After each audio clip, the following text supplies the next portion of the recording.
Good morning, everybody. Frank from A.G.E Outdoors here, coming back at you with another video.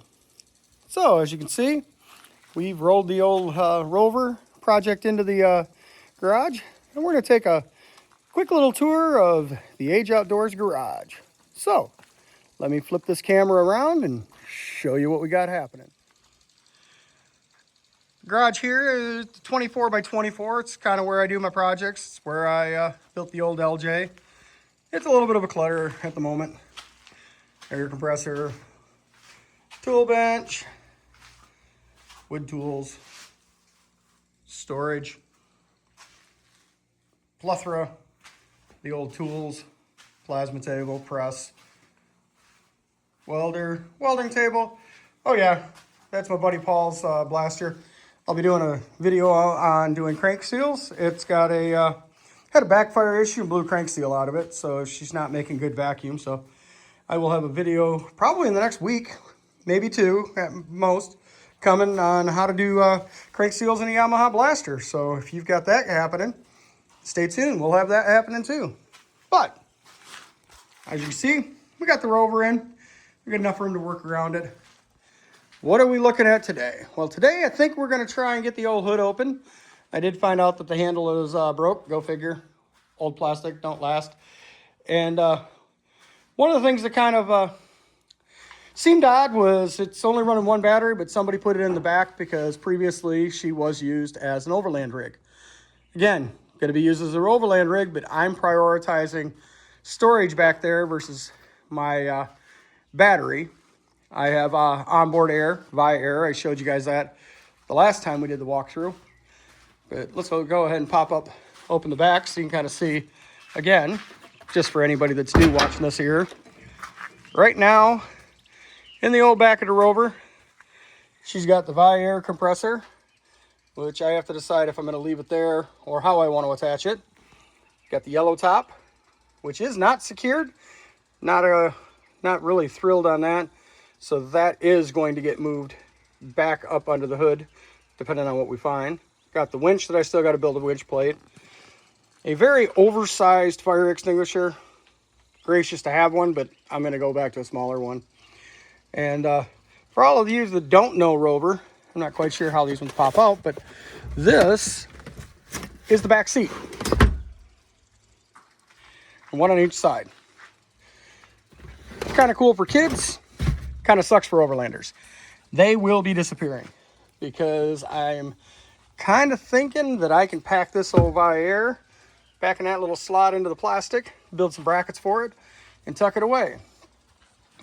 Ultimately, the back of this old girl will end up with my IceCo 50-liter cooler, more than likely on the driver's side.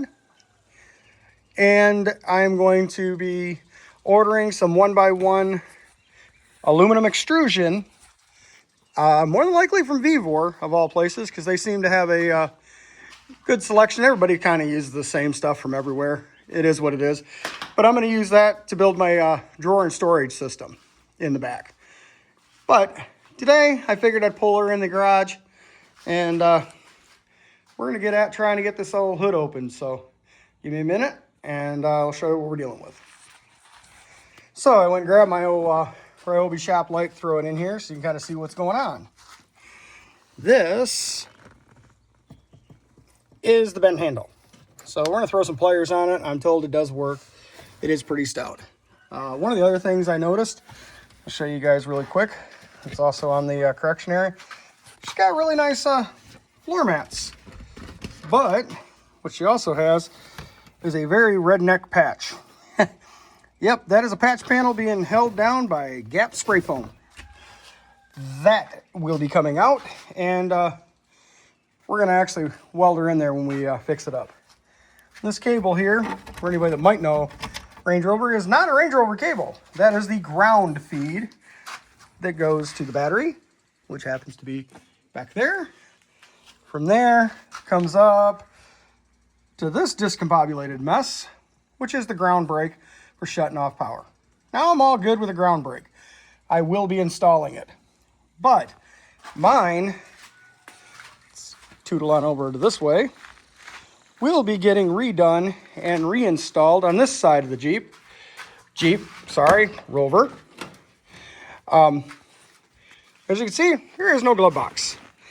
Apparently, somewhere down the line, somebody had a bunch of stuff attached to the glove box, and instead of unattaching their CB and such, they took the glove box. So what I'm probably going to do, is like any good redneck, is I'm going to build, I have some 1/8 inch sheet aluminum, and I'm going to cut out a nice little panel, and I'm just going to cover the glove box spot with a panel. Because she does have storage there.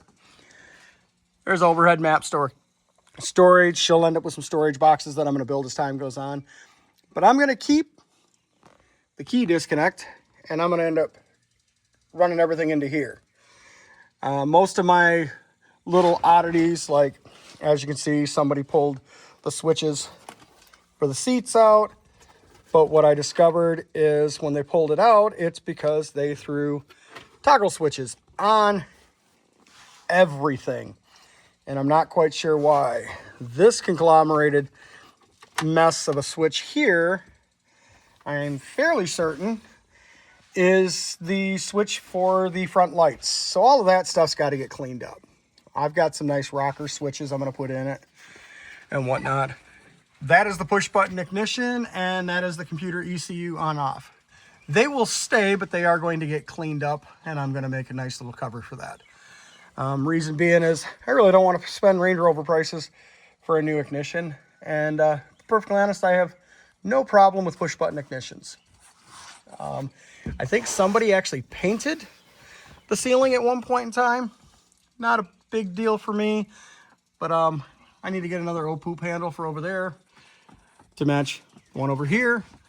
And I will probably get my lovely wife to make me some out of paracord and whatnot. But that's kind of the gist of what we got going on. So I'm going to go grab some pliers, and I'll come back at you in a second and show you what we had happening. Okay, so we got the old hood propped. Bring you along. This is my first time getting under the hood of this old girl. As you can see, she is snorkeled up. Does look like they've got the proper inline filter put in it. I do not believe this is a Range Rover OEM at all. I'm not even sure what brand it is because it's unbranded. It might just be something off of eBay. It does have an aftermarket power steering reservoir, which, as you can see, we are leaking. I was told something to the extent is it's high pressure, and they did not have a high pressure hose clamp at the time to hook up on it. So we will be addressing that issue. I can't say enough, but this Rover has a very thick, I mean, you're talking about 3 inches, 3-inch thick radiator. That's pretty cool. Looks to be typical under the hood layout, ECU and such over here. Kind of digging the whole flat inner fender, and I'm pretty confident this is actually where the battery was. And my guess is it was taken out either due to some rusty, rotty, ugly stuff, or just some rusty, rotty, ugly stuff. And guys, don't do stuff like this. That's how they've got their ground attached. That's kind of weird, because this is the one that runs off to the interior, back to the other battery. I got to figure out where the actual power and so on and so forth comes from. But I think the goal is we want to get the battery back to this location. And it could be, now that I'm looking, that they didn't move it because of overland, but they may have moved the battery because they've got a yellow top and the battery was too tall. Good news, yellow tops can be mounted on their side. So give me a moment to go find a tape measure, and we're going to do a check on battery height versus battery height space. I'll be right back. Okay, I found the tape measure. I just wasn't going to bore you with me weeble wobbling around the garage looking for it. So flat top to about, so we've got probably 7 inches of battery clearance. Let's go on back here, check out this yellow top, which I'm pretty certain is going to be more than that 7 inches of clearance. And Harbor Freight tape measure. Ain't gonna lie, that's what I got. Well, actually, we're about 7.5 inches. And if I was to side mount it, which is kind of what I'm considering, it's about the same. Interesting. Did not realize a yellow top battery was perfectly square. So, we will be looking at what our options are for some kind of battery mount. May require me cutting some battery strap and making a means to hold it down, but I'm pretty confident I want to get that old battery back up under the hood. I got to check the fluids and so on and so forth. Still got to figure out exactly where they're running power from, whether it's underneath. But yeah, that's kind of where we're at today. So I'm not sure if I'm going to get really deep into it today or if today's just kind of building a game plan. But this will be video 2 of the old Rover series. Oh yeah, and there's the information. She is a 4.0, but she is a 4.0 V8. So I pull a 4.0 6-cylinder and end up with a 4.0 V8 between the two different vehicles. But yeah, I will. I'll let you see what I actually got going on after I kind of figure out a couple of miscellaneous things. So I'll be back at you in a bit. Okay, everybody, I said I'd come back at you when I had a little bit of an update. Well, started laying the seats down. As you see, I pulled the air out. It was literally just zip tied to a bracket that's got to disappear. I've been tracing down the power line, which comes under here, goes over there. I think somebody tried to run lights independently at one point in time. It comes down through here and then disappears into the footwell. And right there she goes, and bye! I'm still trying to find it. Running into a couple oddities, like, for instance, this here funny wire happens to be my power source to my heater.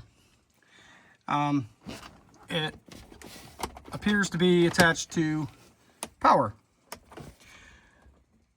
Right there. And then I had this old funny little toggle switch here, which appears to be an on-off switch to a USB USB-C. If I had to wager a guess, I'm thinking that whoever set some of this stuff up, because they were overlanding, they might not have been comfortable or confident in their wiring skills, so they did a lot of redundant bypasses and on-off switch. I get the whole heater control, as long as that's not actually running the motor. I get running a new wire, and honestly, what'll probably happen is once I get battery relocated, I will power everything up, test it, find out if that's actually an on-off or if that is just a redundant off. And if that's the case, I'll probably wire up a relay with a new power line, because to be perfectly honest, not quite sure where the power line that was supposed to go to the blower motor went to, or if it's actually blown. Other thing I found is, you look back in here, there is this wire that is just nipped and clipped and hanging out in space. And then there's another one there that runs off. So yes, I have a couple of very much oddities that I've got to address. But I think I'm gonna go after removing this here panel, so I can remove this panel. Oh, other thing, yeah, we got your typical Bluetooth floors, which is something I expected. Crawling around underneath, the driver's side is much more gone. Kind of a cool feature on the Rover.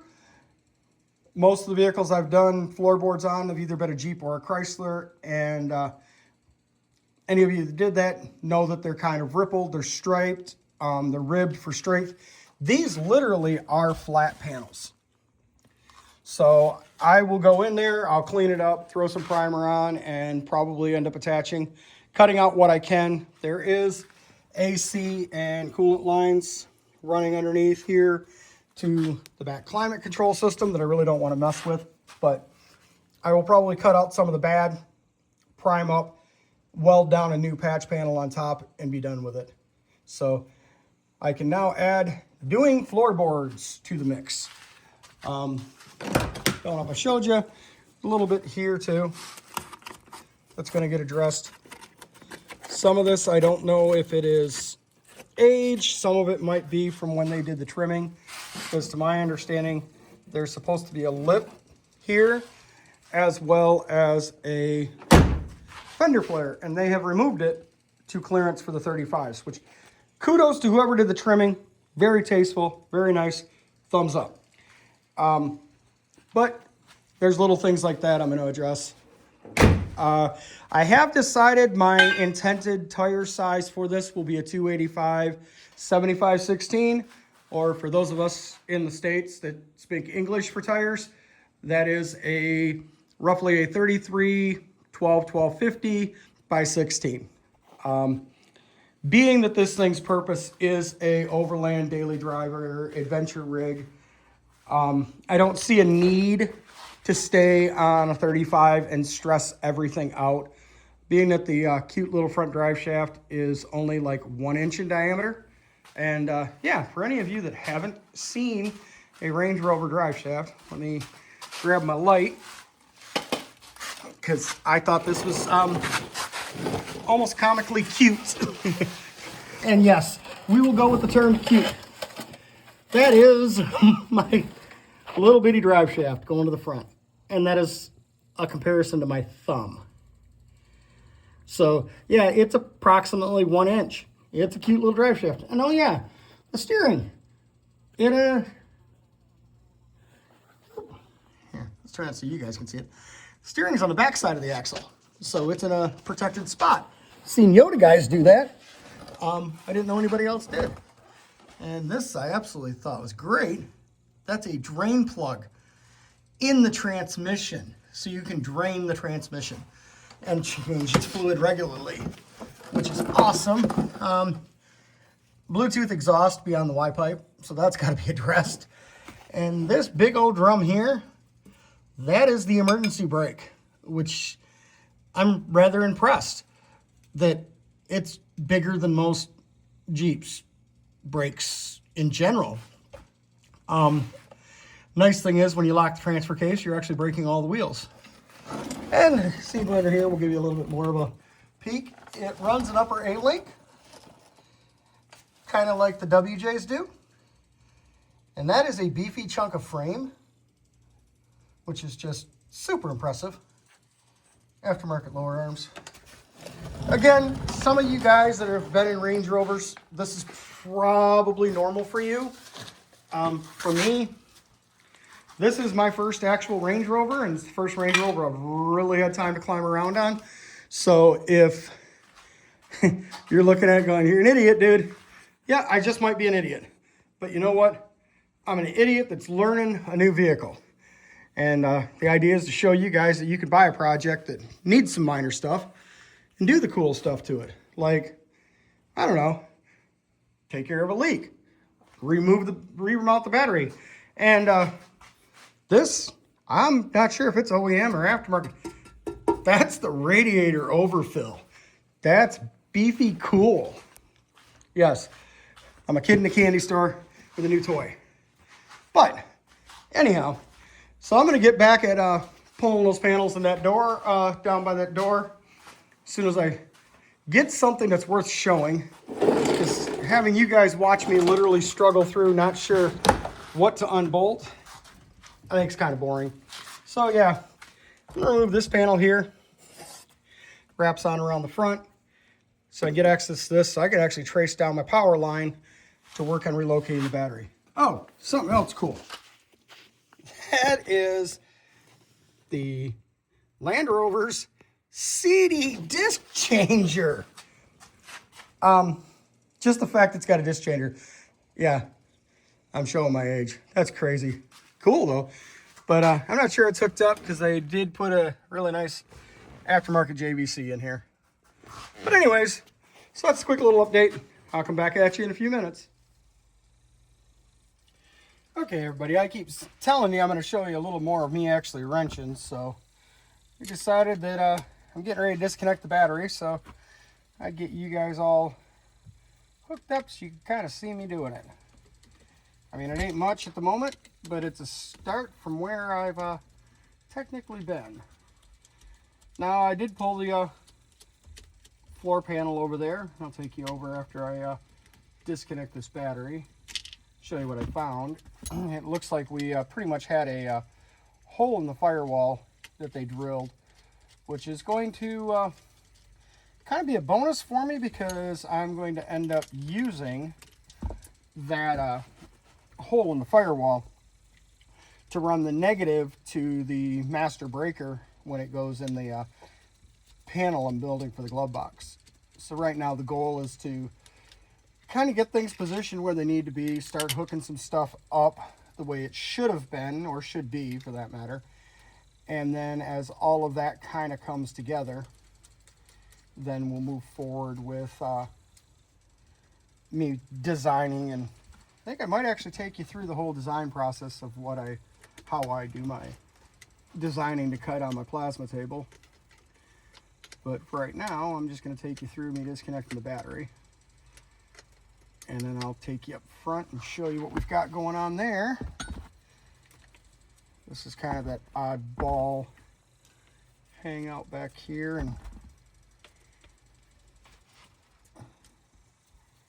this old this is the wire that goes to the odd spot on the heater motor that I showed you a little bit ago. There. And these little odd things are actually spacers for underneath the floor. This thing's in, let's see, show you what we got going on for a battery. An 870 or an 870 cranking amp, a 750 cold cranking amp, 55 amp hour. Part number, it's an Optima yellow top. I really dig these batteries. This is actually probably going to be about the third one I've owned, and I've managed to get lucky and have these in a few vehicles when I've bought them. Ultimately, one of these will make its way into the Wrangler, which should have an update coming back at you with that, with what we're going on there. But yeah, so that's what we've got. So let's take a tour back over here and show you what I found. Range Rover does make a trim strip that's actually really good quality. It's a thicker plastic. Yeah, it's like it was designed to take apart. And so this is what I found. And she disappears on up through the firewall. So we come around here, and right behind the ECU, which I have removed, is where it comes through.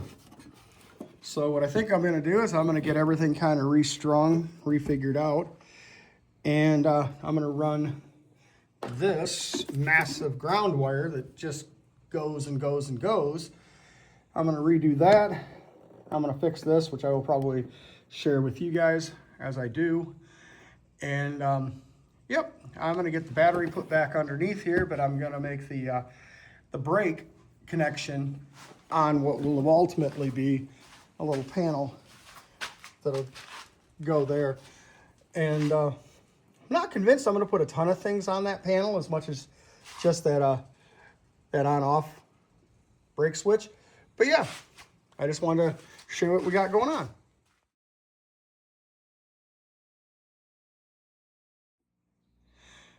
Okay, everybody, I realized I was showing you some of this stuff a minute ago, and I forgot to hit record.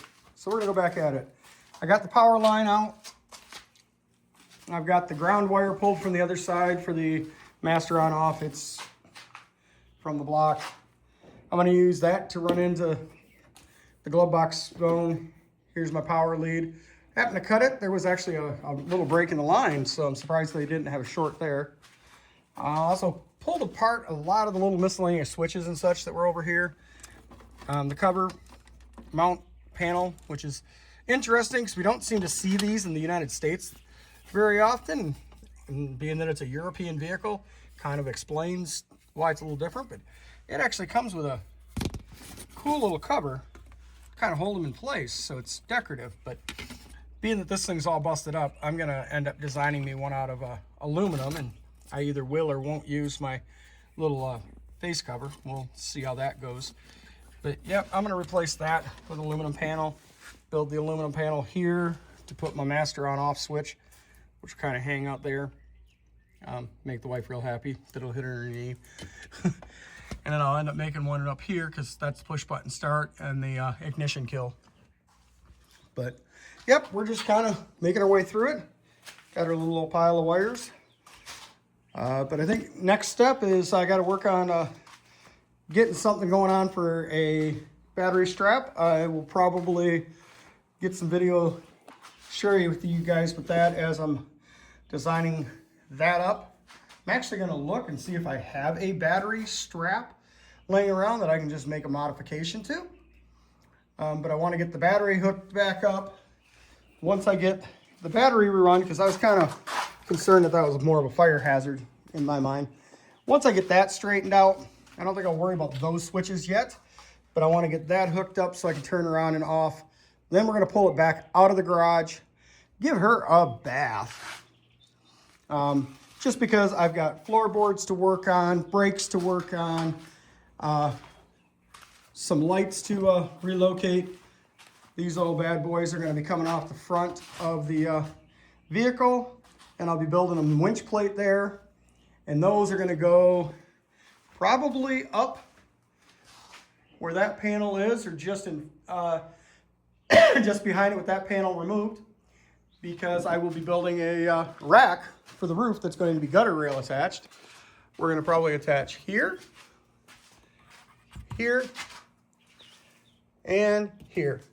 And I'll do roof hoops for the rooftop tent to go on it. But right now I got to get through the mechanical and the electrical before I start doing the fun stuff, such as the winch and such.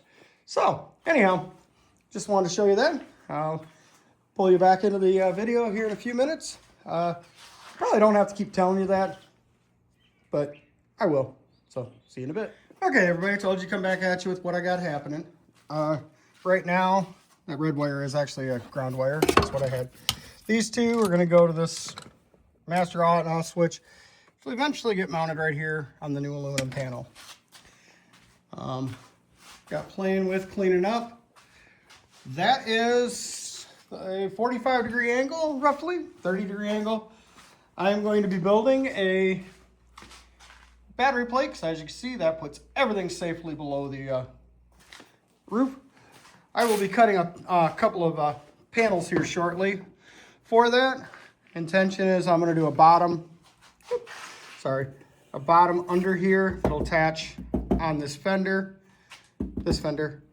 It'll come up behind here to guard it from the computer, and I will probably make it some kind of drop-in strap with a cinch down that'll hold it up here. That way it holds it nice and tight.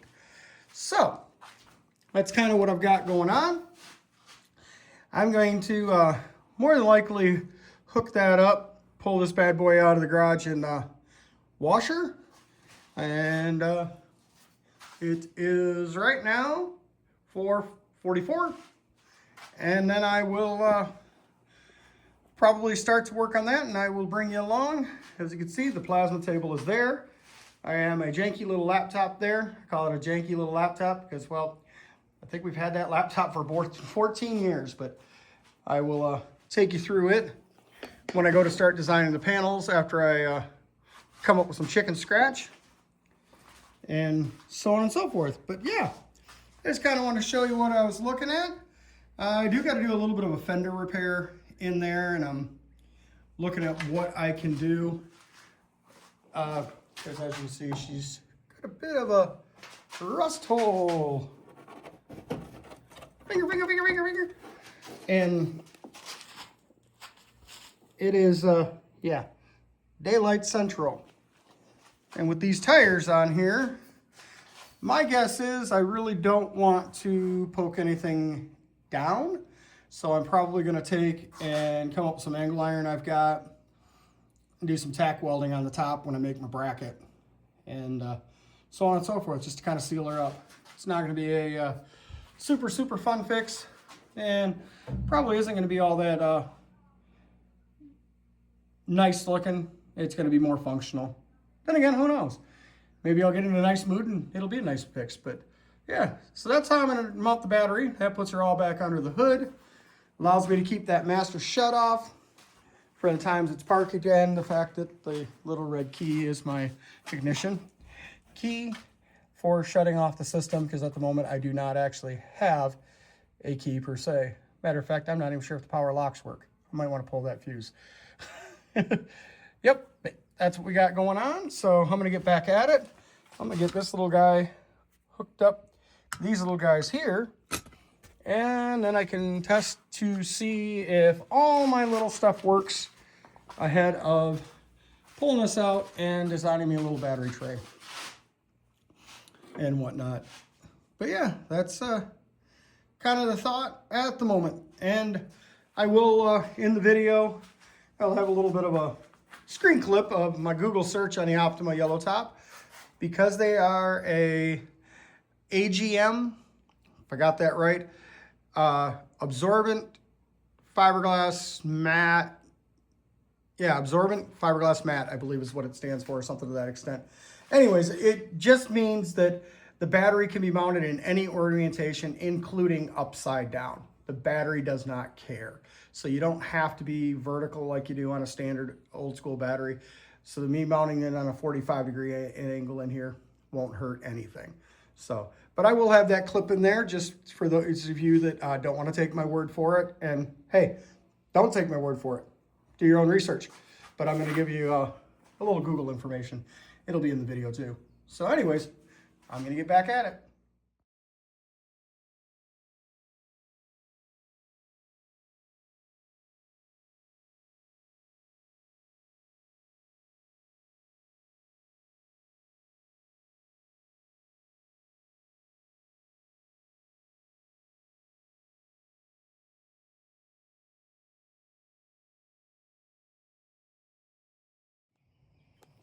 Hello. I'm back at it.